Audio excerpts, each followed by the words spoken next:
E Musamá é o maior vilão da história até o momento. Ele foi introduzido muito tarde na história, no capítulo 906, porém ele já está presente desde o começo, mais especificamente desde o capítulo 1, de acordo com esta teoria japonesa incrível. Então, se você quer saber sobre tudo isso e muito mais, então fica aqui comigo, que é isso que eu vou te mostrar agora. O capítulo final de One Piece está se aproximando rapidamente, e naturalmente a questão que surge é sobre o chefe final. Até o meio da série, Barba Negra e Akainu eram vistos como os candidatos mais prováveis para o chefe final da história, mas no arco do Reverie e Musamá, também podendo ser traduzido como Insama, apareceu de repente, o homem mais poderoso, diante de quem até os 5 anciãos se ajoelham. Com Musamá até mesmo tentando tirar a vida de Barba Negra, como vemos com ele picando o cartaz do Teach, pode-se dizer que ele é o candidato mais provável para ser o chefe final no momento, até porque ele foi aquele que sempre esteve lutando contra Nika desde os primórdios do mundo, um ser praticamente divino.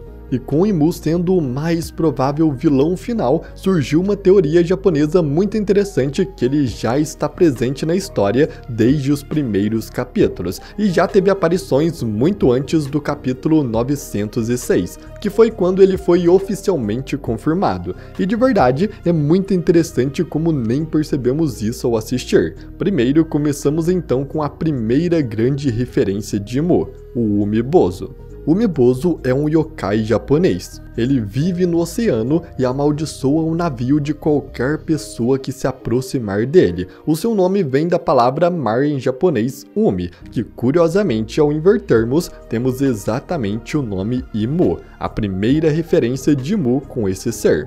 Geralmente o Umebozo é um ser humanoide gigante e todo escuro que aparece no meio do mar, com apenas seus olhos brilhantes podendo ser vistos, também muito semelhante a Imu, que o vemos apenas como uma figura escura e seus olhos foram as únicas coisas que conseguimos ver. Mas o que conecta ainda mais Imu ao Umebozo é a sua transformação, que aí sim se encaixa em todos os aspectos. Quando Sabo entrou na sala do trono vazio, Imu junto com todos os Gorosei se transformaram em criaturas monstruosas, e a de Imu é idêntica à forma do Umebozo, um ser humanoide todo escuro com apenas seus olhos sendo visíveis. Geralmente o Umebozo cria redemoinhos no mar e ele aparece para os marinheiros em mares calmos que rapidamente se tornam tumultuados, e quando ele aparece, ele pede um barril aos marinheiros, e caso ele não recebesse, ele destruiria o navio deles. A única forma de escapar do Umebozo é dar a ele um barril sem fundo.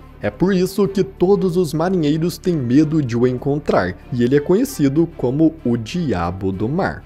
Inclusive, se repararmos na grande sombra que foi vista no Triângulo Florian de One Piece, podemos perceber que esta sombra se assemelha muito ao Imu, com apenas seus olhos sendo vistos brilhando, mas também ela se assemelha a um Umebozo, ainda mais pelo fato dela estar no meio do mar, nos dando mais uma prova que Imu é o Diabo do Mar em One Piece. Mas o que realmente é interessante é que logo no capítulo 2 da história, após Luffy sair ao mar em um pequeno bote no East Blue, ele cai em um redemoinho, o que é comum e a gente aceita. Afinal, ainda estamos no segundo capítulo, nem conhecemos direito o universo de One Piece. Mas conforme seguimos a história, percebemos que o East Blue é o mar mais calmo e menos perigoso de todos os mares. Não era para ter um redemoinho gigante ali. Porém, é a forma que Luffy faz para sobreviver a isso que realmente é interessante, porque Luffy entra dentro de um barril e simplesmente se joga no mar, assim como as oferendas eram feitas ao Umebozo. Logo, esta foi a primeira referência ao vilão final da história que o Oda nos deu. Um mar calmo logo ficou agitado com um redemoinho, e Luffy se jogou em um barril no mar, a única forma de sobreviver ao Umebozo. O poder do Diabo do Mar Imu já apareceu logo no capítulo 2, mas não é só isso. Oda também nos deixou uma pista antes mesmo do capítulo 1. E antes de mais nada, para ir direto ao ponto, eu acredito que o conteúdo em si do primeiro capítulo de One Piece é em grande parte irrelevante. Como esperado, o número de personagens é limitado, e a história já cresceu para mais de 100 volumes. Então é natural pensar que é improvável que o chefe final tenha aparecido no primeiro volume da história.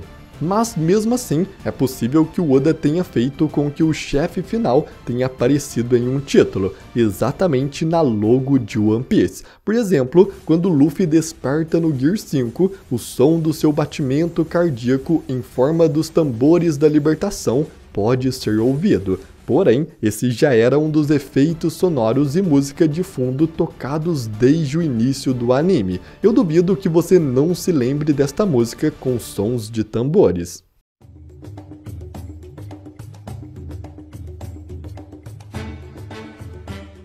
Então não seria estranho se houvesse algo fora da história ou narrativa que sugerisse o chefe final. De fato, no livro de fãs Databook One Piece Blue Jeep, o Oda aparentemente afirmou que as letras One Piece no título contêm dicas e segredos. Se o chefe final aparecesse no título de um mangá, ele atenderia à condição de aparecer no primeiro capítulo ou no primeiro volume, exatamente na logo.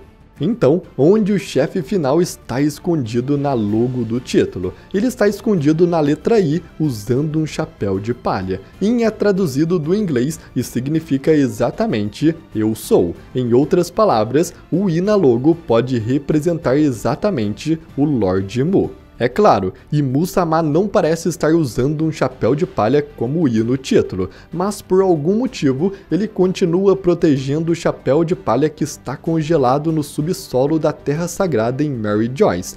Então é possível associar o Imu-sama ao chapéu de palha. E isso também cria outro detalhe, o mistério dos dois chapéus de palha no logotipo do título.